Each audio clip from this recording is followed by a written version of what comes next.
Movie Flight Risk begins with the Winston sitting alone in a remote hotel room in Alaska. He appears anxious and tense, though his features suggest calmness and rationality. Suddenly, he heard a tapping sound on the window, which startled him. He cautiously moved to open the curtain and was shocked to see a deer knocking its antlers against the glass. Quickly, he pulled the curtain shut, trying to compose himself. At that moment, police bursts into the room, throwing him to the ground and cuffing his hands behind his back. We then saw an officer, Malene, addressing Winston, identifying herself as a U.S. federal agent. She told him that he was smart and difficult to track down. With fear and hesitation, Winston offered to make a deal with her. Malene contacted her superior, informing him that she has apprehended Winston and that he was considering testifying against Morty. After ending the call, she told Winston that her commander will get back to her with a decision within 2 days. During this period, Winston asked Malene for permission to use the restroom. She agreed, but ordered officers Bob and Jeff to accompany him to prevent any escape attempts. 3 days later, we saw Malene boarding a private plane with Winston, confused. Winston expresses surprise and thinking that they would be traveling on a military aircraft. She then called her colleague, Karine, updating her that she was en route to Seattle, where she will hand over Winston in 90 minutes. She was also thanking Karine for helping her return to active duty. Then the pilot entered the plane, introducing himself as Daryl. He jokes with Malene, suggesting that she was enjoying the flight with him. However, he then noticed Winston chained to his seat and spotted the gun. Malene carried the gun and, realizing the situation was serious. Malene instructed Daryl to take off so they did not fall behind schedule. Daryl asked if she wanted to sit in the back to keep an eye on Winston, but she declined, and stating that he was securely restrained and cannot move. Winston stared out at the horizon, pondering how he was just a witness, not a criminal. Malene told him to stay quiet and not to speak unnecessarily. Daryl started the engines, preparing for takeoff. Meanwhile, Malene was feeling uneasy, unlike Winston, who appeared calm and detached. She asked Daryl if the turbulence was due to bad weather, noticing the plane shaking slightly. At that moment, he hands her headphones, and when she puts them on, Daryl explained that he was playing music to help distract from the noise and turbulence. A short while later, Malene noticed a wound on Daryl's neck. Smiling curiously, she asked about it. He casually explained that it happened during maintenance, assuring her that was normal, and changed the subject. Daryl seemed surprised, admitting that it was his first time flying with someone in chains. As Daryl continued sharing stories of his adventures, a sudden engine malfunction occurred and the GPS system goes offline, alarming Malene, but Daryl reassured her, saying that these things happen often and that he knows the route well. He mentioned that they have 5 minutes left until they reached Seattle. Still uneasy, Malene suggested to turn back and postponing the flight, but Daryl insisted that everything was under control, urging her to trust him as he was noticing her tension. Daryl asked how long she has worked for the government and whether she enjoyed her job before she answered. A bird violently collides with the plane, killing it instantly. Malene panicked, but Daryl calms her, explaining such incidents are common in aviation. Meanwhile, Winston noticed something odd. A piece of paper beneath his feet. Using his legs, he managed to retrieve it. It turned out to be an ID card belonging to Daryl, but the photo does not match the man piloting the plane, realizing that they have fallen into a trap. Winston understands the person in the cockpit was not who he claims to be. Desperate to warn Malene, he tried calling out to her, but she does not hear him because the headphones. He resorted to throwing a shirt at her to grab her attention. Startled, Malene glared at him, demanding him to sit still. Winston dropped something and needs help, but she dismissed it as mockery. Meanwhile, the fake Daryl hands Winston a paper bag, telling him to use it if he felt nauseous. Still suspicious, Malene asked Daryl that how much longer until they land. He replied that they have about an hour. That's when Malene confirmed her suspicions, as she revealed the pilot who brought her as a woman. Drawing her gun, she confronted him, but he lunged at her with knife, though hesitant to harm her. Malene bites him fiercely, casing him to drop the weapon. Daryl the imposter tried to strangle Malene, but she fights back and jabs her finger into his eyes to impair his vision. However, The pilot was much stronger than her and begins beating her until she lost her consciousness. He then tied her up.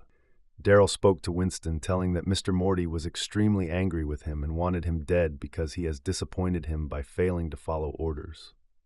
Winston was terrified and swears to Daryl he has not spoken a word and never intended to reveal anything but the fake. Daryl told him that he will never be able to speak again. Realizing that he was in grave danger, Winston tried to bribe the fake Daryl, offering him $1 million to let him go.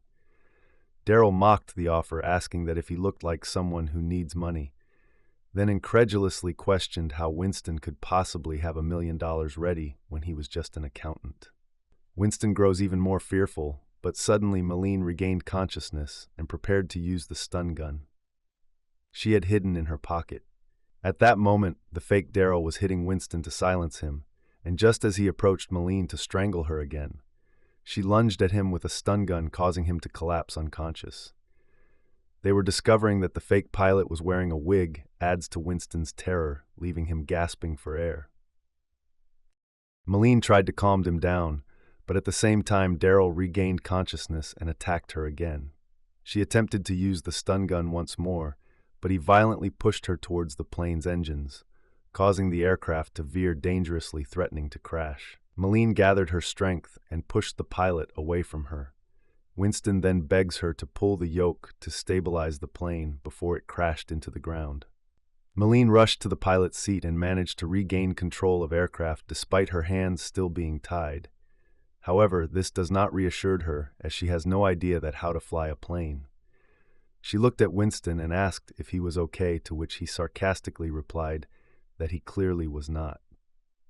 Malene then started searching for the knife that the fake Daryl had been carrying so she can free her hands, but Winston told her that she might find something sharp in a first aid kit. She opened the kit and found the pairs of scissors, then asked Winston to help her untie her hands. Winston got surprised that Malene did not kill the pilot, but left him alive. She explained that they might need him later.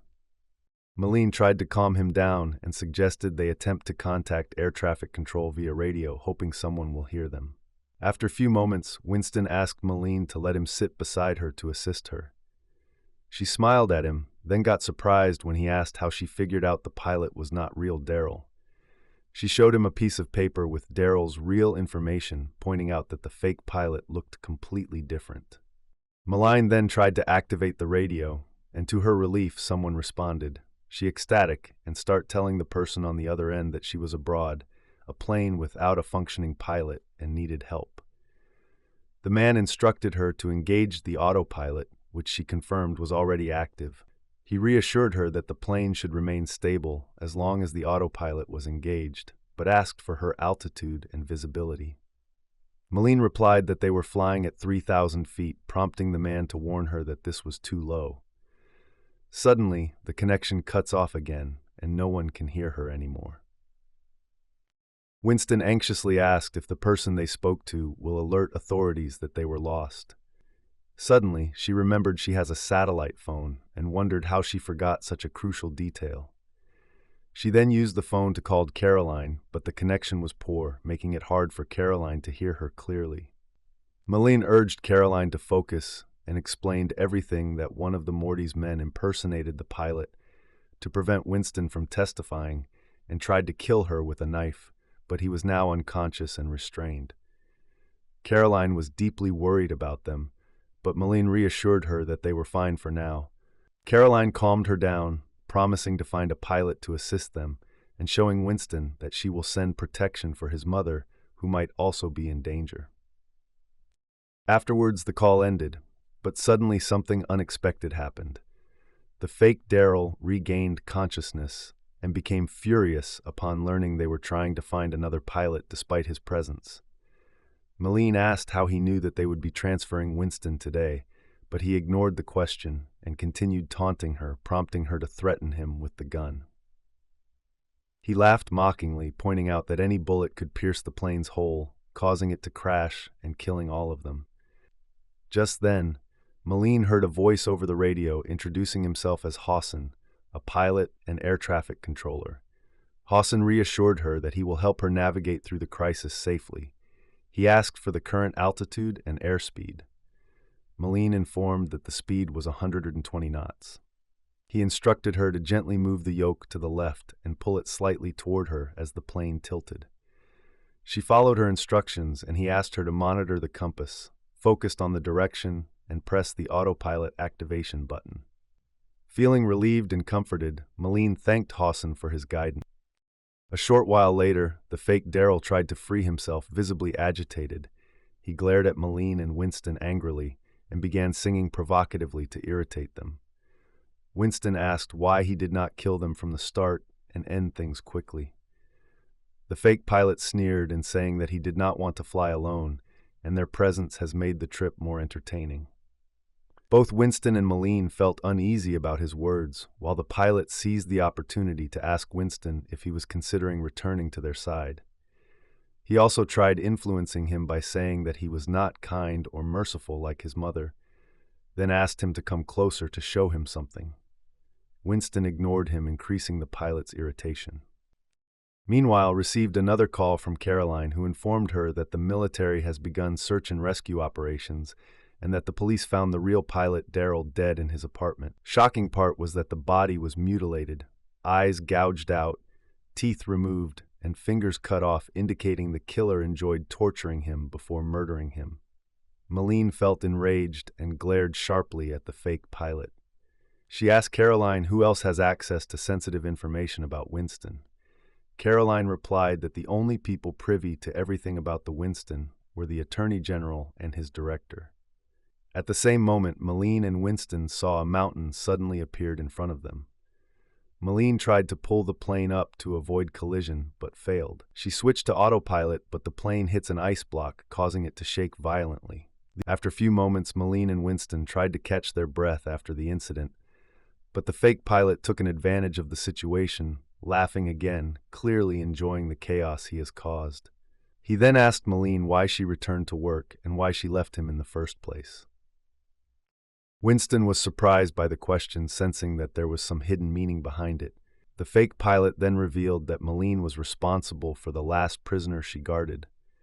Malene was shocked, and Winston was losing control of his emotions, demanding to know the fake pilot knows this classified information, but the pilot refused to answer, fueling Malene's anger further. She approached him and begins hitting him violently, demanding answers. Suddenly, the fake pilot sneered and asked her, "How did that prisoner burn?"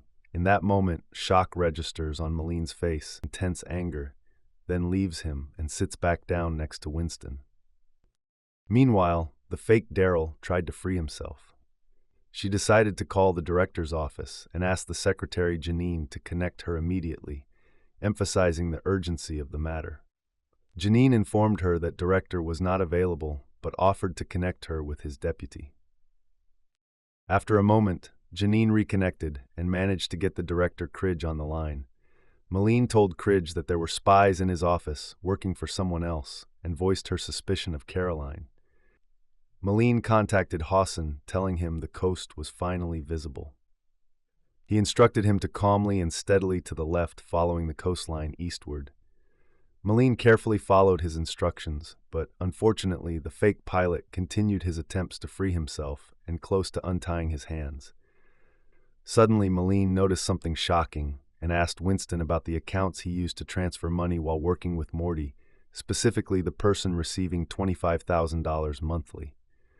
Winston explained the money was sent to Street Kit's untraceable accounts.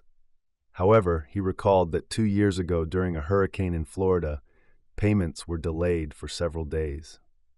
At that time, a greedy associate began sending repeated messages demanding transfers using an IP address in Street Kit's, Massachusetts.